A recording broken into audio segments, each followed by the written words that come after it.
Argentina. আচ্ছা, আমার প্রশ্নটা হলো যে আপনি জিৎ, দেব, সৌমের সঙ্গে অভিনয় করছেন, তো এবার আমাদের শাকিব ভাইয়ের সঙ্গে অভিনয় করলেন, তো আসলে দুই বাংলা নায়কের অভিনয় দক্ষতার পার্থক্যটা কেমন দেখছেন বা কি দেখলেন জিৎ, দেব, সৌমের সঙ্গে আমাদের শাকিব ভাই? প্রথমে বলি আমি নোবডি টু জাজ, কারণ তারা সবাই তাদের জায়গায় সুপারস্টার। আমি পার্থক্য বলতে পারবো না, বাট এটা বলতে পারি যে Shakib Khan is a brilliant actor. আর সব থেকে যেটা আমার ভালো লেগেছে সেটা হচ্ছে ওর এক্সপ্রেসিভ আইজ। যখন আমি এক্সপ্রেশন দিতাম, যখন অ্যাক্টিং করতাম, তখন আমি অনেক কিছু হয় না, মানে আমরা যখন অভিনয় করি আমরা চাই আমাদের কো অ্যাক্টরের থেকেও আমরা একটা ভালো রিয়াকশন পাই, যেখানে আমি রিয়াক্ট করব। তো সেটা আমি প্রথম সিন থেকে, মানে ডে ওয়ান থেকে যখন আমি ওর সাথে অনস্ক্রিন অ্যাক্টিং করেছি তখন থেকেই আমি সেটা পেয়েছি, সেই অভিব্যক্তিটা, সেই এক্সপ্রেশন, সেই রিয়াকশনসগুলো পেয়েছি। তো আমি এক কথায় বলতে পারি he is a very brilliant actor. Thank you.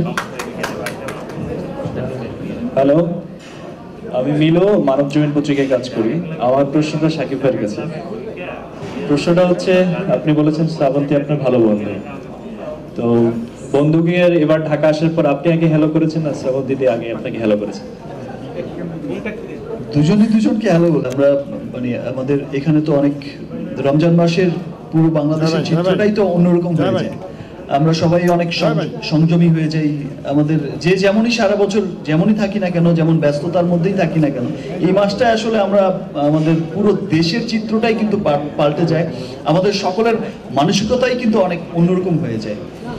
So আমরা তো আসলে তেমন একটা হয়তো বা আমরা বেড়াতে পারিনি, কোথাও ঘোরাতে পারিনি, ওকে দেখাতে পারিনি, বিকজ আমরা সকলেই জানি আফটার ইফতার একটু অন্যরকম থাকে আমাদের দেশের সমস্ত সিচুয়েশন। আফটার ইফতার আমরা সকলে একটু রেস্টে যাই বা তারাবি পড়তে চাই। ইনশাআল্লাহ শ্রাবন্তী যখন আবার নেক্সট আসবে আমরা একসাথে আমাদের দেশের সৌন্দর্যকে দেখাবো। আর নেক্সট আসবে মানে কি, আমি তো ফিল করি যে আবার নেক্সট আসবে, আমরা একসাথে এখানে অনেক ধুম হ্যাভি কাজ করবো, হ্যাভি এনজয় করবো, অনেক দেখবো, ঘুরবো, পুরো বাংলাদেশি ওর দেখা হয়ে যাবে কাদের সুবাদে। আচ্ছা, সুপারস্টার শাকিব ভাই, আরেকটা প্রশ্ন, এই প্রশ্নটা একটু অন্যরকম। অভিযোগ উঠেছে শিকারী হচ্ছে এটা নকল হচ্ছে ফিল্ম, কিন্তু না আজিজ ভাই আপনি উত্তর দিয়েছেন, ওটা আমি প্রশ্ন শেষ করিনি, কিন্তু আজিজ ভাইয়ের কাছে প্রশ্ন ছিল, আজিজ ভাই উত্তর দিয়েছে যে আজিজ ভাইয়ের মতো উত্তর দিয়েছে যে স্টোরি পাচ্ছেন না ওদিক থেকে। আপনি বলেছেন যে আপনারা আগে প্রশ্ন বললেন যে আমরা হচ্ছে তামিল থেকে নিয়ে আমাদের মতো করে তৈরি করছি, নজরুল রবীন্দ্র বঙ্কিমের দেশ, আমরা হচ্ছে তামিলে এত সুন্দর সুন্দর গল্প তারা তৈরি করছে, আমাদের এত রাইটার, আমরা আমাদের গল্প নিয়ে পৃথিবী বিখ্যাত, পৃথিবীতে পড়ে করি, আমাদের রাইটার কমে গেল কেন, আমাদের দন্যতা কোন জায়গায়?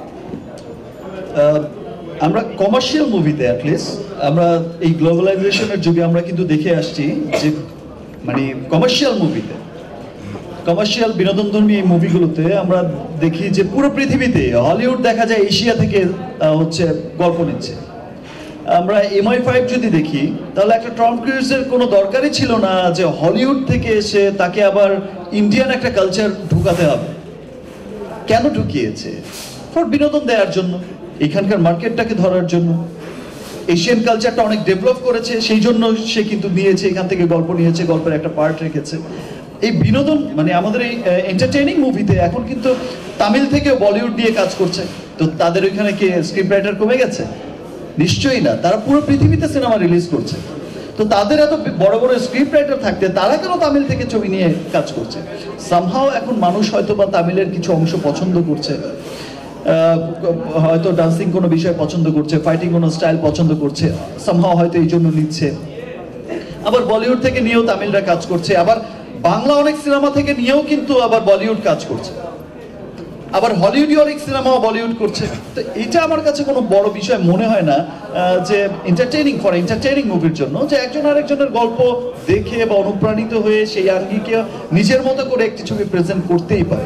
আমি এইটুকু বলতে পারি শিকারী নিয়ে যে যদি এটা তামিল কোনো সিনেমা থেকে মানে অনুপ্রাণিত হয়েও যদি সিনেমাটি তৈরি করা হয়, বাট সিনেমাটি যখন দেখবে বা আপনি যদি পাশাপাশি দুটি সিনেমা পাশাপাশি চালান, তাহলে আপনার মনে হবে যে মানে দুটি ছবির পার্থক্য কিন্তু আপনি করতে পারবেন। আপনার কাছে কখনোই মনে হবে না যে শিকারী একটি তামিল সিনেমা, আপনার কাছে মনেই হবে যে এটি সম্পূর্ণরূপে একটি বাংলা সিনেমা, এবং আপনার কাছে প্রাউড ফিল হবে যে ওয়াও, আসলে তাই গল্প আমার যেখান থেকেই নিয়ে আমি অনুপ্রাণিত হই না কেন, বা যেখানকার গল্প নিয়ে আমি সিনেমা করতে যাই না কেন, আমি আমার মতো করে, আমি আমার বাংলার মতো করে সুন্দর করে প্রেজেন্ট করতে পারলাম।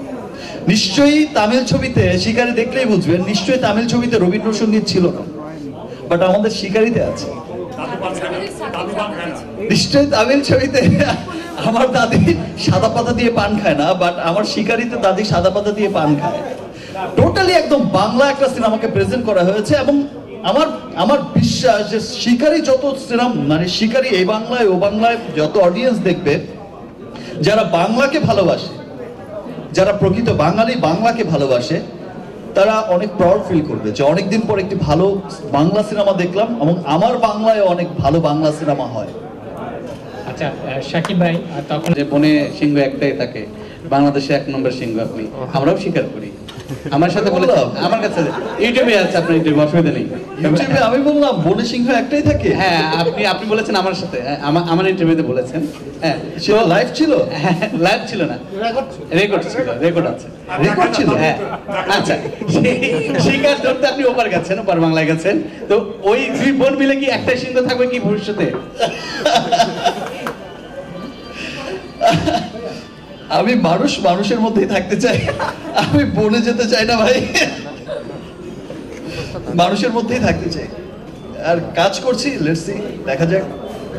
তবে আমি একটি কথা বলতে পারি যে যে বিষয়টা হয়েছে, যে এখানেও যে বিষয়টা হচ্ছে, ওখানেও যে বিষয়টা হয়েছে, যে আমরা, মানে আমার যেটা মনে হয়, আমাদের পুরো টিমের যেটা মনে হয়, আমার, শ্রাবন্তীর এবং গোটা পুরো টিমের, সেটা হচ্ছে যে অনেকদিন পর শিকারি দেখে মানুষ ফিল করবে যে একটি ভালো গল্পের একটি ভালো সিনেমা দেখলাম, যার গান সুন্দর, যার সেন্টিমেন্টটা অনেক সুন্দর, মানে অনেকদিন পর একটা ভালো বাংলা সিনেমা দেখলাম, এক বাক্যে মানুষ স্বীকার করবে। এবং বাংলা সিনেমা যে এত ভালো হতে পারে, ওয়ার্ল্ড স্ট্যান্ডার্ড হতে পারে, মানে আমরা কি করি, আমরা হয়তো অনেক সময় তামিল ছবি থেকে কপি করে করি, বা কলকাতায়ও, টালিগঞ্জেও সেটাও হয়, আমরা ওই বলিউডেও হয়, মানে আমরা ঝুঁকে গেছি সবাই কিন্তু একটু তামিল কপি করার পেছনে। বাট একটা তামিল ছবি দেখে সেই ছবিটা থেকে বেরিয়ে এসে সেটাকে যে একটা বাংলা ছবির মতো করে সুন্দর করে প্রেজেন্ট করা যায়, যার মধ্যে সব রকম এলিমেন্টস আছে,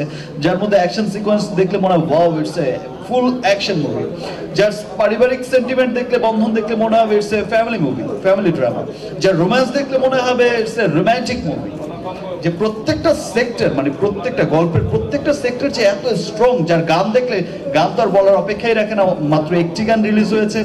আমি আশা করছি যে বাকি চমকগুলো তো রয়েই গেছে, যার মধ্যে আমার অসম্ভব ভালো লাগার একটি রবীন্দ্রসঙ্গীত রয়েছে, অরিজিৎ সিং গেয়েছেন, যে রবীন্দ্রসঙ্গীত যে এত চমৎকার করে রোম্যান্টিক ওয়েতে প্রেজেন্ট করা যায়, যে রবীন্দ্রসঙ্গীতে হচ্ছে হলে আমার বিশ্বাস যে মানুষ, মানে জাগরমা, ওয়াও, এরকম যে মানুষের অ্যাপ্রিসিয়েশন আসবে, মানে আমি এটা হলপ করে বলতে পারি। এবং সর্বস্তরের মানে সর্বস্তরের মানুষের মধ্যে কিন্তু একটা বিশাল একটা হাইপ ক্রিয়েট করবে। তাছাড়া আমাদের রোমান্টিকের একটা গান আছে অসম্ভব সুন্দর, আমাদের আরেকটা সং আছে বোলপুর আদিবাসী সং, অসম্ভব সুন্দর। সো এই ছবিটি দেখলে আমার মনে হয় যে প্রত্যেকটা অডিয়েন্স এক বাক্যে স্বীকার করবে, এইখানেও সেখানেও, এই বাংলায়ও ও বাংলায়ও, ওই বাংলায়ও কিন্তু প্রত্যেকে, সেই বাংলার প্রযোজক, পরিচালক, প্রত্যেকের মনে কিন্তু সবাই কিন্তু খুব এখন হ্যাপি যে ইয়েস, আমাদের গান যেমন রেসপন্স করেছে অডিয়েন্স, আমাদের ছবি দেখে অ্যাটলিস্ট একটা কথা বলবে যে অনেকদিন পর একটা ভালো সিনেমা দেখলাম। শ্রাবন্তী, অনেকে আছে, এমন চিন্তা বলবেন না, আপনারা সবাই সার্চ করেন। লিটন আছে, হ্যাঁ লিটন বসে পড়ছে কেন? লিটনটা দেখি সবার আগে বসছে। হ্যাঁ লিটন, তুমি খান, তুমি বলবে না। ফারুক, তোমরা এটা সবাই সার্চ করো, যারা নিজস্ব লোক।